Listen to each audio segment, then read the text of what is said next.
Welcome. We are here at Kreate Hub in the Bronx. We will present to you a live art competition.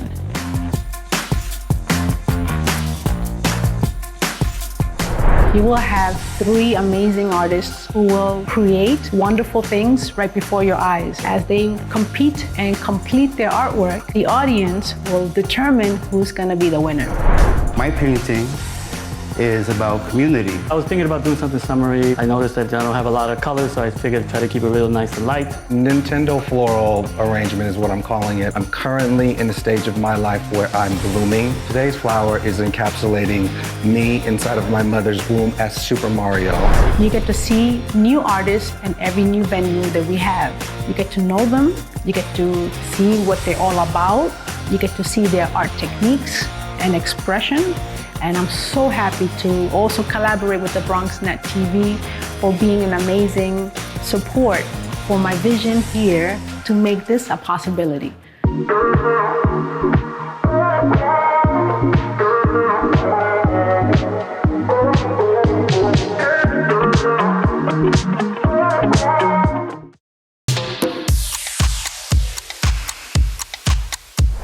Hi, my name is Mario Miguelito.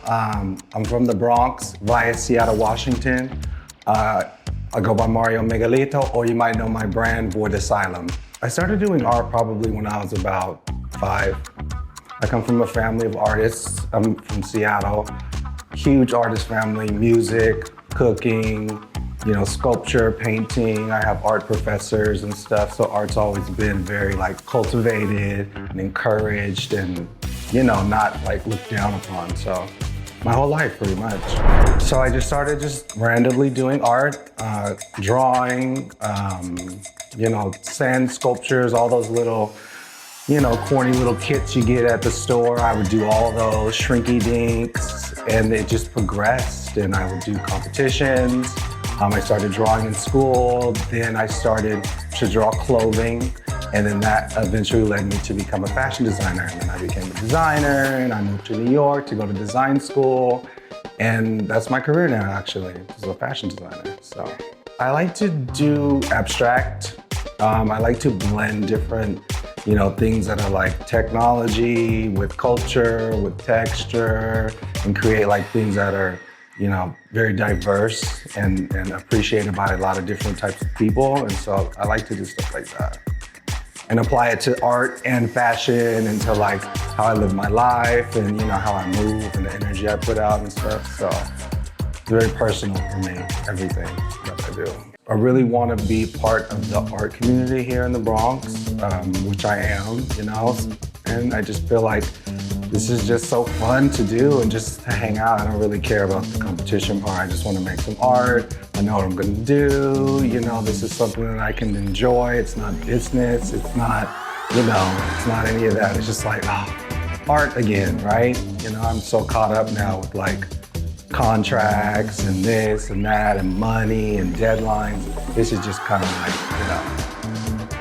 feeding the homeless on the weekends when I was a kid, extracurricular, fun, community, and I'm always down for things like that.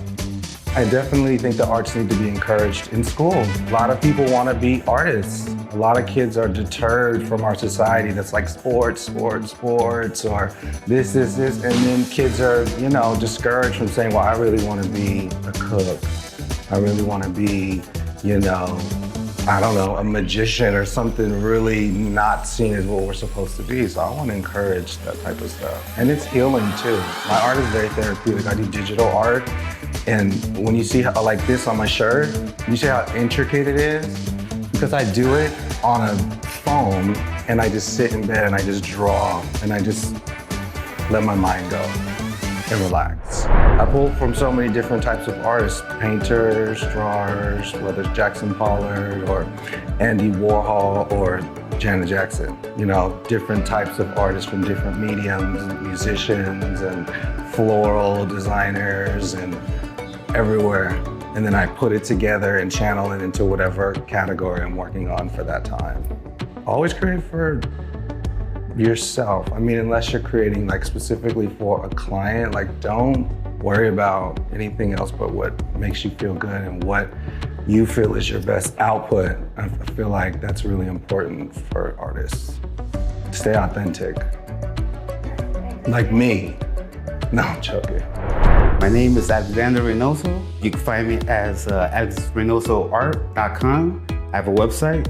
I'm Dominican. I was born in the Dominican Republic, Bonao, very country part of the world. I was raised with cattle and horses, all that good stuff. And then at 1 year and a half, I came here to this country as a child. My first language is art. My way of communicating was drawing little things that I needed, you know, because no one understood what I was saying. You know, it was a very bilingual place. I grew up in Spanish Harlem, and that's where I was always bullied, and I just didn't know how to get along with people. So if I wanted an apple, I would draw an apple, for instance. It was very bilingual and it was very confusing. So ever since then, I've been drawing all my life. My way of communication. Just like everybody else, we have ups and downs, we have struggles, and with these struggles, you know, you learn from your experience and you learn to adapt. So those things, I try to implement those onto canvas, on paper, whatever I have around. I really don't have a technique. It all depends on my situation. For instance, I'm here today, I only have a few hours, so I have to think about more like strategy.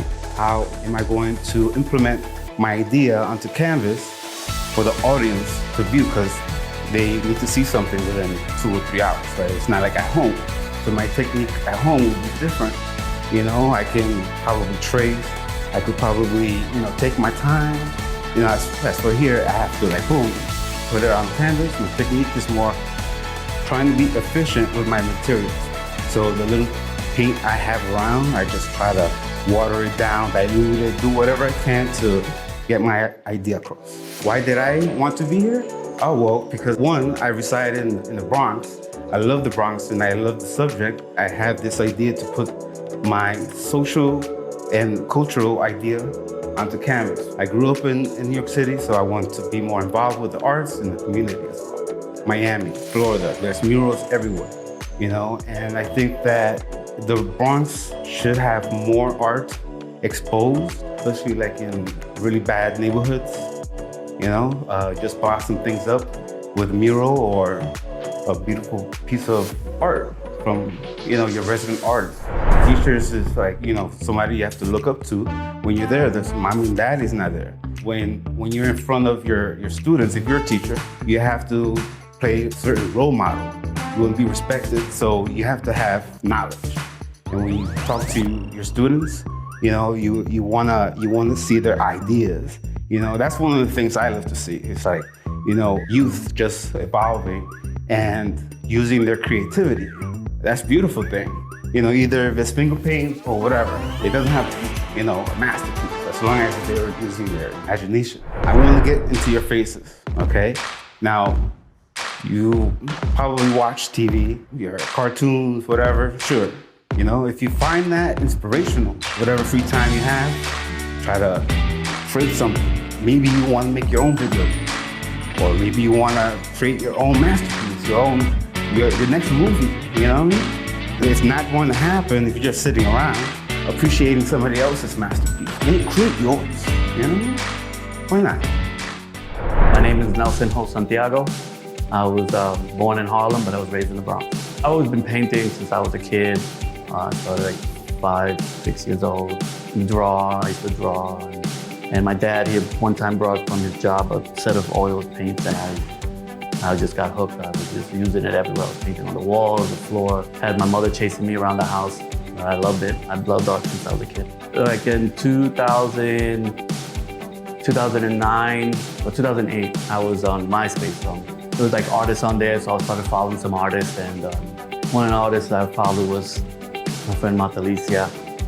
And I saw that her and her brothers were doing like these like live painting events, and it intrigued me. And I was like, you know, I would like to get involved with that. I thought it was like a lot of fun. So I sent her a message, and you know, she didn't know me from a hole in the wall. And I asked her, I said, listen, I was hoping if you could help me. I see you do a lot of these live painting events. I was wondering, how can I get involved? How can I do that? And she just simply said to me, just come with me. and that was it. And she took me to the Bowery Poetry Club downtown, and I did live painting with her there. And then we went to another place in 115th and First called Camaradas, and did live painting then. From so on, I started displaying my work at events and art shows and doing the live painting.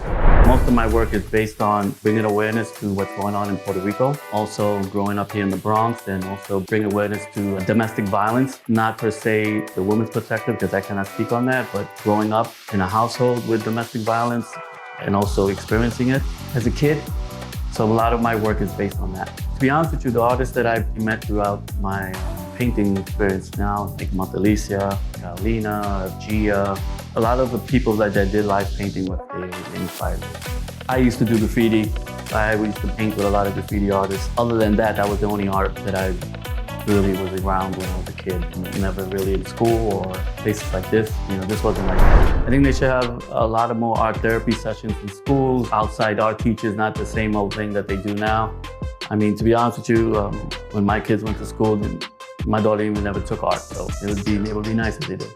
I would say, listen, don't, what everyone tells you about certain ways to do things with art, no, do it the way you want. If you want to paint a fish in the sky with blue and pink skies, go and do it. Paint the way you like.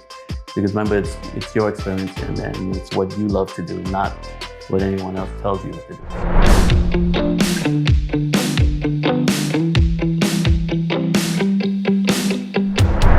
Alicia approached us, and she's been doing these live art competitions throughout the Bronx for quite a while, and she thought that our place would be a great fit for it. We agreed, and here we are. I think the Bronx needs a lot more exposure as far as arts in all realms, all media, etc.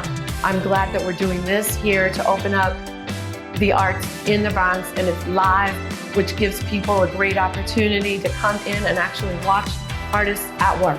Our Instagram account, which is at Kreate.Hub, and that's Kreate with a K, so it's Kreate.Hub, H-U-B. And we always answer. My painting is about community, but instead of people, it's birds. Instead of birds just going into tree houses, what if they're like the Cuchifrito store or the next door bodega? I was thinking about doing something summery. I noticed that I don't have a lot of colors, so I figured to try to keep it real nice and light. The woman blew her hair blowing in the wind. I'm just thinking about the upcoming summer. Nintendo floral arrangement is what I'm calling it. I'm currently in a stage of my life where I'm blooming. Today's flower is encapsulating me inside of my mother's womb as Super Mario, ready to blossom into what I am now.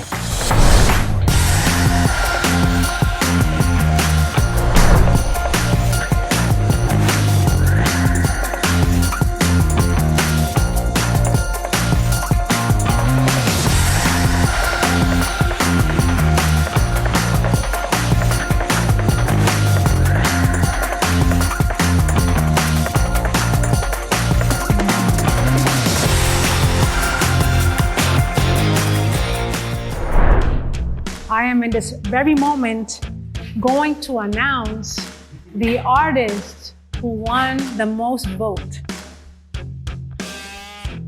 I see an anonymous vote. Alex Reynoso is the winner of the show. Thank you, thank you, thank you. Thank you, Alex, and every other artist who was here, because each art are different from one another. Just want to let you know from my heart, I appreciate all of you here, artists, audience, for showing your very best. Thank you everyone for watching. Thank you for everyone supporting, because this is an extraordinary feeling to be able to be present and share.